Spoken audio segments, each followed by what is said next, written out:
first timer on the program. I'm very excited to talk to her. She is quite the personality and on quite the winning streak. She has won her last 3 fights in a row. She was victorious on Saturday, defeating Maria Oliveira via unanimous decision. She has won Vanessa Demopoulos. Crystal Vanessa Demopoulos joining us right now via the magic of Zoom. Hello. By the way, is it Crystal or Vanessa? What are we going with? It's whatever you want to call me. Like, my first name's Crystal, but I go by Vanessa, so call me Vanessa, but it is Crystal. Okay. Crystal, I could do CVD. That could be cool. CVD.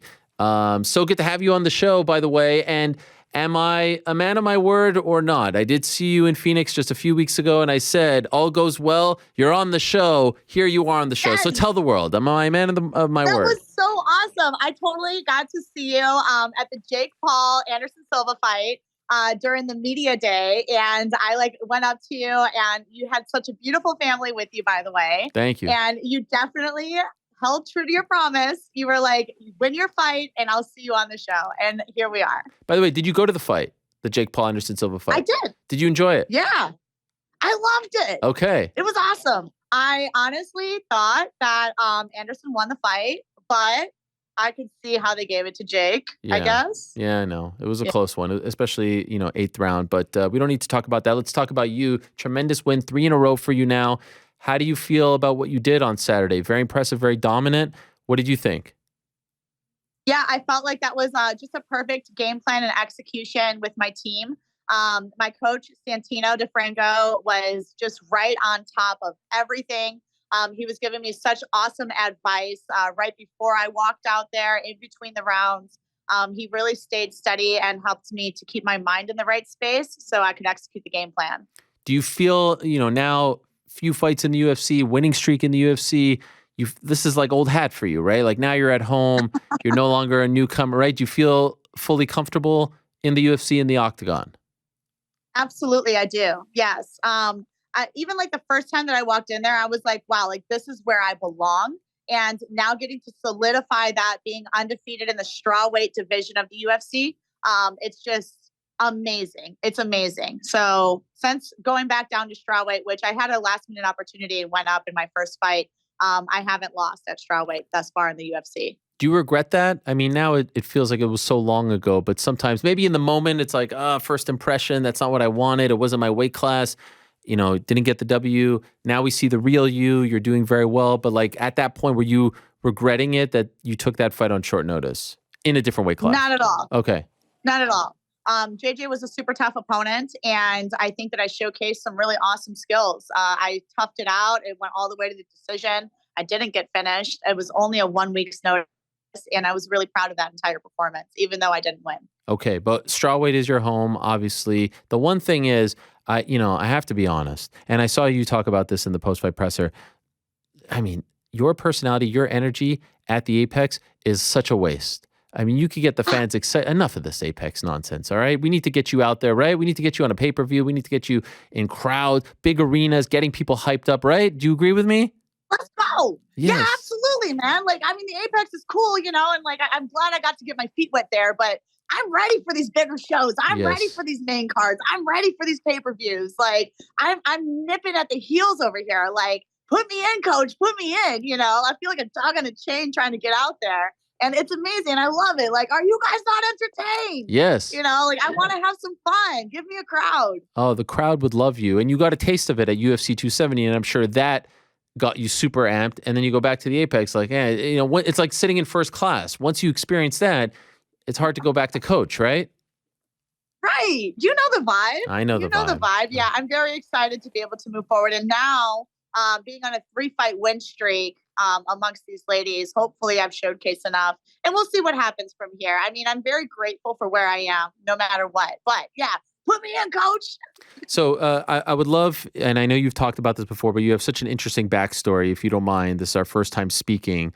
So if we could go back to the beginning, your childhood, how would you describe it? How would you say like your upbringing was like?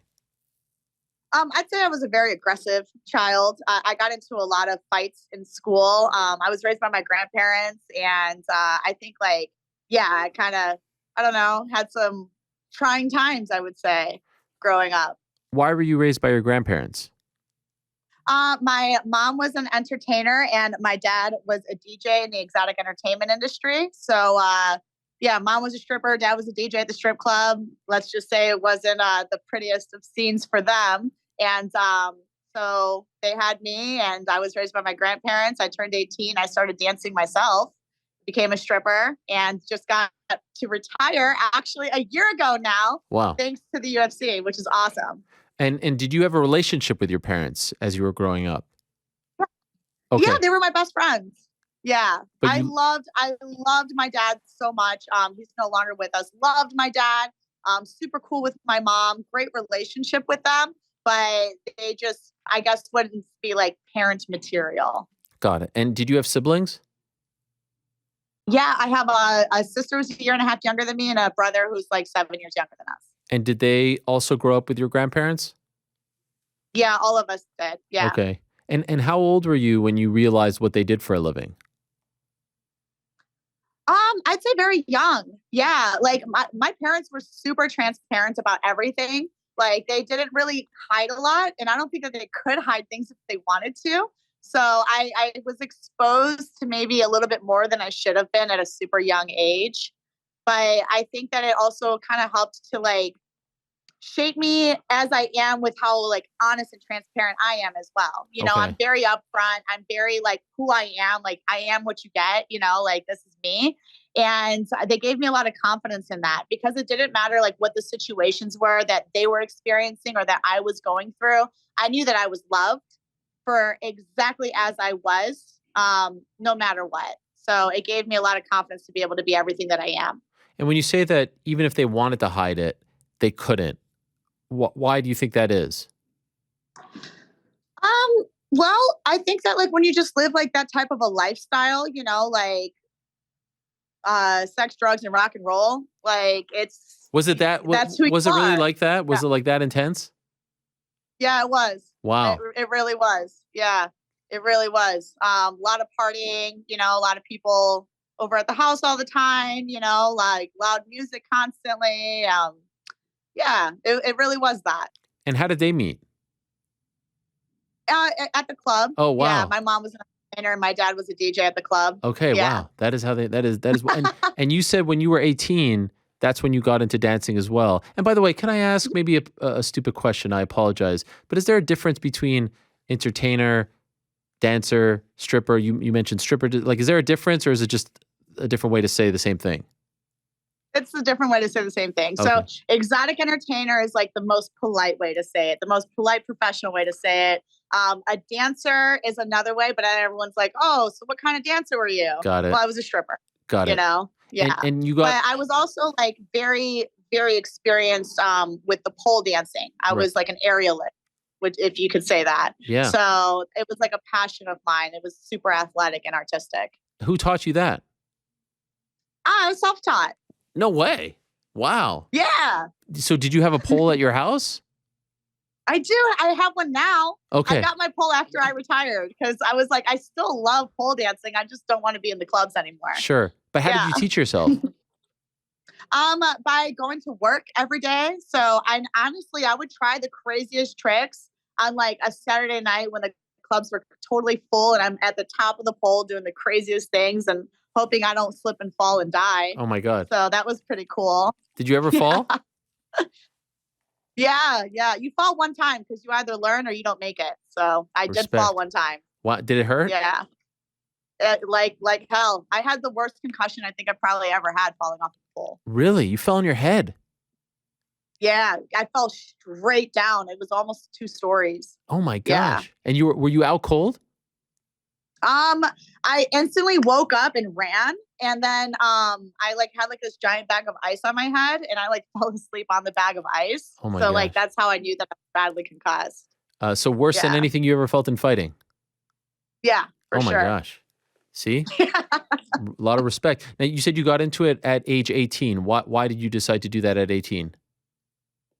Honestly, I was like at the club with my friends at the time, and I was like, man, like this just looks like so much fun. Like they're dancing, you get to smile, you get to just like be wild and crazy and energetic and fun and people are just throwing money at you.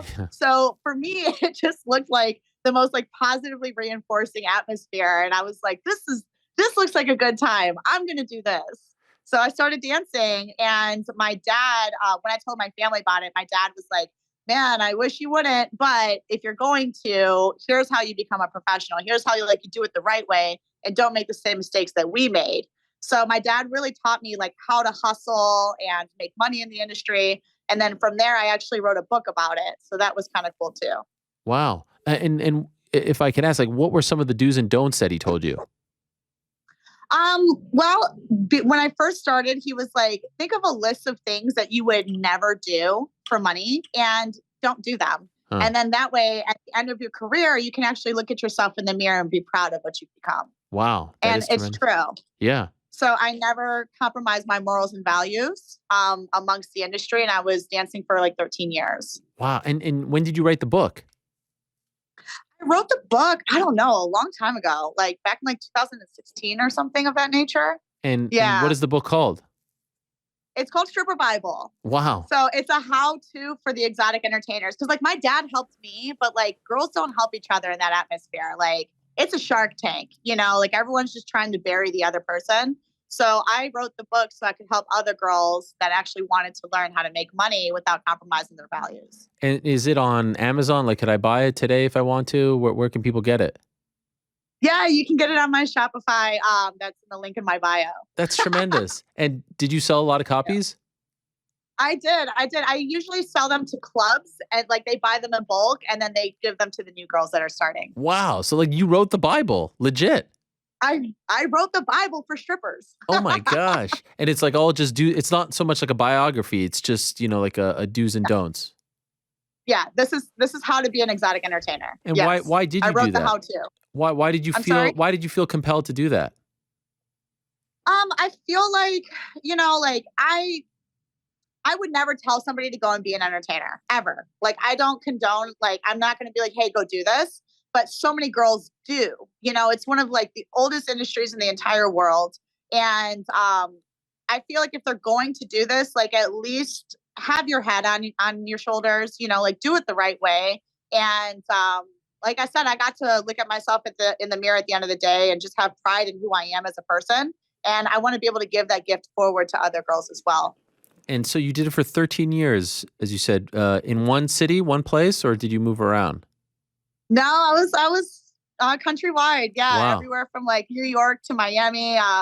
The last clubs that I worked at were here in Las Vegas, actually, where I'm at right now. Okay. And just curious, like, did you ever feel unsafe? Did you ever feel like you were in a tough spot?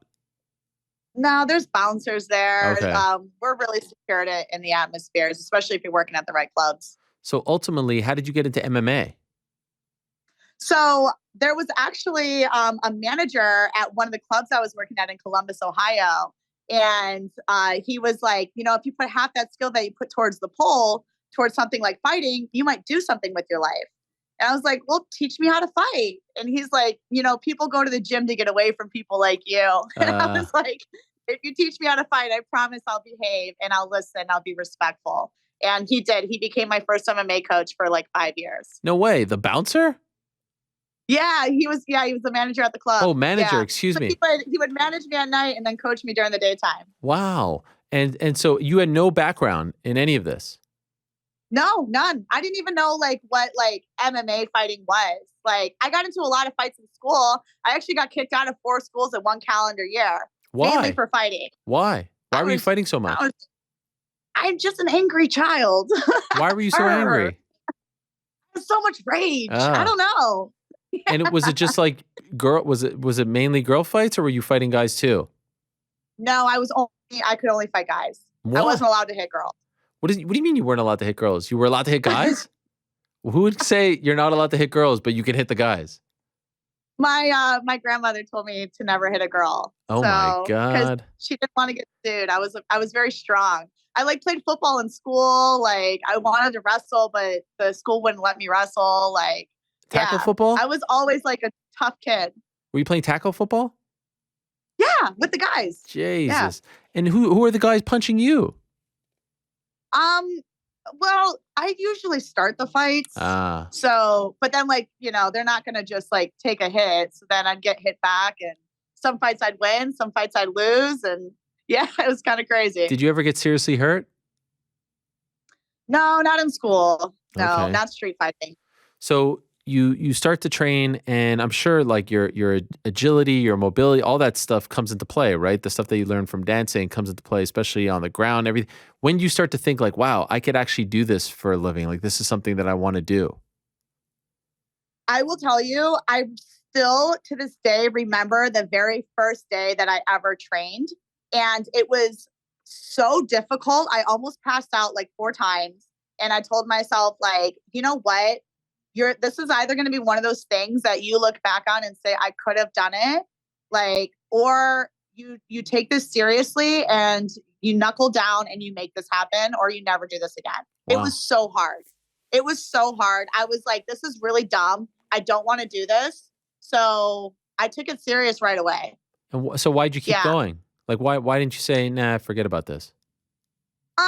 Because I have a little brother who looks up to me, and I thought about him a lot, and I was like, like if he was watching me, like I want to set a good example for him. I want to show him that like we can overcome adversities, like we can turn our stories that we went through into something great, and be able to like help each other through this. And it started with him and it became bigger than him. But that is like a main driving force for me. Like I want to show people like it doesn't matter who you are, where you come from, what your story is, like you can create greatness through it, and you can overcome adversities and make your story something that's like worthwhile. So it's one thing to just, keep training, keep powering through. It's another to become a pro MMA fighter. Why did you make that transition? I literally love fighting. Okay. Yeah. I literally love it so much. And you know how they say, like, if you do something that you love, you never have to actually work. Well, that's a lie. There is a lot of like work in Sure. it, but at least when I go to work every day, I'm smiling and I'm excited to actually be there. So this is like the only thing I've ever wanted to do since I can remember. Like I just love fighting that much. And so there was a period there where you were fighting and dancing. Did you ever have to go like did you ever have like a black eye or bumps and you had to take some time off, and did that affect you, or would you show up even all beat up? Oh, I'd show up beat up. Oh my gosh. Yeah. Um, That is amazing. there was times when like I'd have to like tape up my leg and then I'd wear like a sock over my leg Ah, just so that they the tape. Or like if I had like a fat lip, then I'd put like extra lip liner on the other side just to like even it oh out. my god.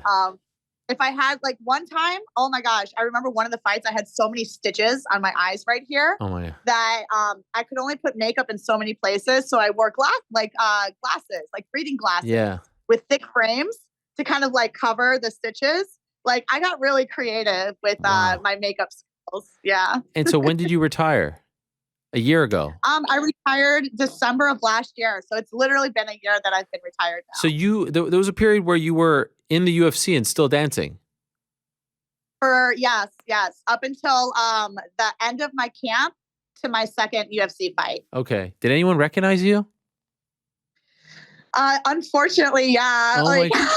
people started seeing me locally, and that was another reason I was like, yeah, I can't do this anymore. Okay. Did the Yeah. UFC say anything about it? No, I mean I came into the UFC as a Yeah. stripper, so But they they didn't knew say like we that. prefer if you don't do this now that you're in the UFC. No, nobody told that to me. Okay. Well, that's respectable. And so ultimately you decided to walk away from that. Why? Because you felt like it just wasn't good for you, or was it taking too much? Probably you're staying up late, right? You're not getting a lot of rest, all that stuff. No, it was the worst. Okay. The staying up late, the constant stimulation, overstimulating your nervous system that late at night. Like I'd get home, I couldn't sleep. Right. My body automatically wakes up so early for training that it's like even if I go to sleep late, I was only getting 3 hours of sleep because I'd automatically wake up. Wow. And it just wasn't good for me in a lot of aspects. I have to give a lot of my emotional energy to the job. And I'm like, I just want to focus on fighting. So I took a risk, actually. I really didn't have the money to quit, but I believed in myself enough. And I was like, I'm going to make this happen no matter what. So I burned the bridge and I walked away. And are you a little more comfortable now? Are you kidding me? I Okay. love my life right now. Okay. I get to fight full time. I get to train all day long. I'm an analyst for UFC Fight Pass. I get to commentate for jiu-jitsu. I get to travel around and do all these amazing things now thanks to fighting. That is amazing. So no interest, no aspirations. You'll never go back to that other life.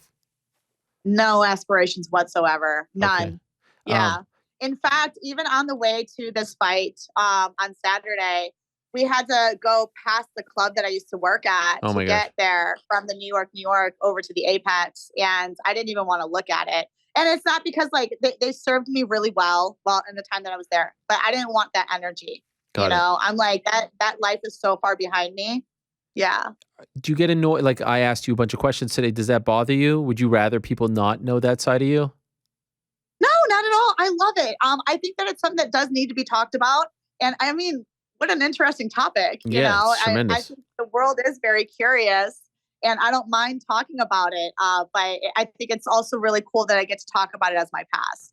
Can I ask you, and I don't mean this in a disrespectful way, but are there similarities between being a fighter and a stripper in that you're an independent contractor, right? I mean, you probably have a little more freedom, I would imagine, maybe as a stripper just because you can bounce around. UFC, you can't bounce around, but like the values that you learned there in terms of business values to the values, like, is there any similarity there at all? So many. Oh, okay. So many. I thought you were going to And I tell me think that like, no, that's a people- horrible question, but I appreciate, okay, my instincts were right. so many similarities people don't even recognize.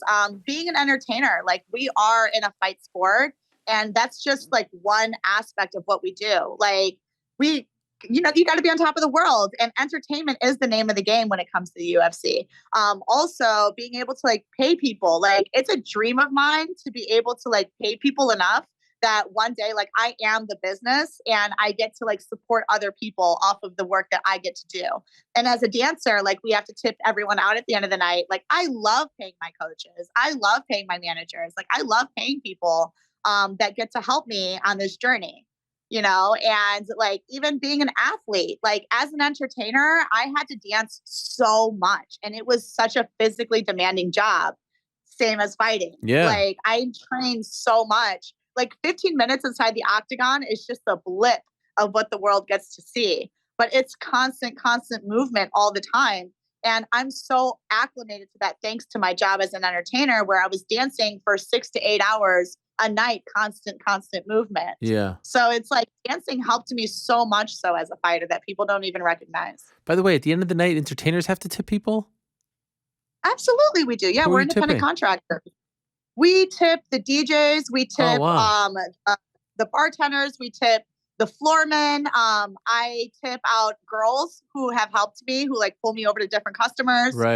Yeah, Oh, like yeah. we I never thought of everybody. that. Oh, that's amazing. Yeah. All right. So the career is going well. The previous career is in the rearview mirror. You've now won 3 in a row. Is there someone that you have in mind now that you're on this streak at 115?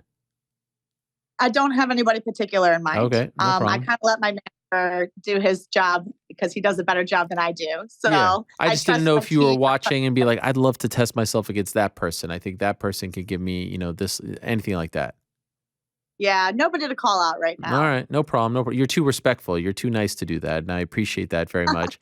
I did love how fired up you were. I saw the video after the fight. You were like, "I was the underdog, and no one believes in me." And you were all fired up after the fight. I liked it. That was nice. Yeah, I was the underdog again this fight. Like by the time the lines closed, we were even. Uh-huh. And I think like that's cool. Like thanks for the respect, guys. Because again, when the lines opened this time on the betting lines, I was like a plus 120 or something like that. I'm like, guys, what's up, man? Yeah. Like everybody is counting me out and I love it. Like That's good, make yeah. me the underdog. Let me continue to show you guys wrong, Like this is cool for me.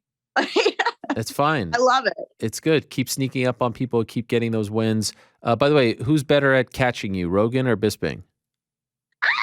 Man, Bisping kind of redeemed himself a little bit this last time. Yeah, like he went to He go knew walk it was away. I coming. like, hey man, round 2. Yeah. He knew it was coming though. So I guess you have to compare like first time to first time. Sounds like you're leaning towards Rogan first time. I mean, Rogan's cool. Yeah. Rogan's cool. But Wow. Bisping did redeem himself. He held me really tight this time. That was dope. He did a good. So this is your thing. No matter who's the post-fight interviewer, they now just have to be ready. This is happening. Yes. Be mentally prepared. Be mentally prepared. I thought Paul Felder was going to walk in there because Bisping already did it once. Right. So I was like trying to like close the circles, you know? You were Kind of disappointed it was like on your Bisping. Apple Watch at the end of the day when like you have like the Yes, rings. yeah. I'm trying to close the You were yeah. disappointed it was Bisping. You could tell us the truth. You were disappointed. You're like, No, I love Bisping. Okay. I love Bisping. Would it be rude? But I was just ready to jump in Michael Felder in Paul Felder's arms. I would never be in that spot. Obviously, I don't work on the shows. But would it be rude? Like, I have the suit. You're all sweaty. I don't want to catch someone who's all sweaty. Like if I was like, I'm not really interested in this. Would that be rude of me? Yes. Okay. So you just have to. No, but then the guy has to sit there for 3 more hours doing the broadcast, and you just jumped in his arms. I mean, feel how you feel, but I'm gonna jump in your arms. Okay. Yeah. I appreciate that. You're allowed to feel how you feel, Okay. but I'm jumping in your arms. All right. Fair Yes. enough. Let the world know. When do you want to return? I'd love to be back in the cage maybe in February, honestly. Okay. Yeah, like this is better for me. I don't like sitting around for too long. I'm always training. I'm constantly working out. So it's for me, a fight camp is like, that's my fun time. Like put me back in. I love it. Well, you're a lovely person. So great to have you on the show for the first time. Great to meet you in person very briefly just a few weeks ago. Congrats on the winning streak. Congrats on everything you've accomplished in life. And you're an inspiration for a lot of people. You are a self-made woman and you're living out your dreams and you're doing a great job. So well done to you and appreciate it. And I wish you continued success and hope to have you on again in the future. Thank you for being so amazing, honestly. And thank you for like remembering that you said you were going to do an interview with me. This is super cool. This is super awesome. I don't know if you know this, but you're like one of the cool interviews, you know, like you're like the people that people like look out for. Like, man, I want to be on that interview. I appreciate that. I appreciate it. I didn't know that. And it means a lot to me. So thank you. Yeah. Be amazing and have the best day ever, okay? Oh my God, you are the best. Can you wake me up every morning? Can you like have a voice note thing and say be amazing and have the best day ever? I feel like you need to be you should do motivational speaking, by the way. You should have you considered? I'm going to when I'm done fighting. All right. Your energy is just infectious. So all right, you got a lot going on for you. Continued success. Have a great Thanksgiving and we'll talk to you soon. Talk to you soon. All right. Bye. There she is. Crystal Vanessa Demopoulos. Wow.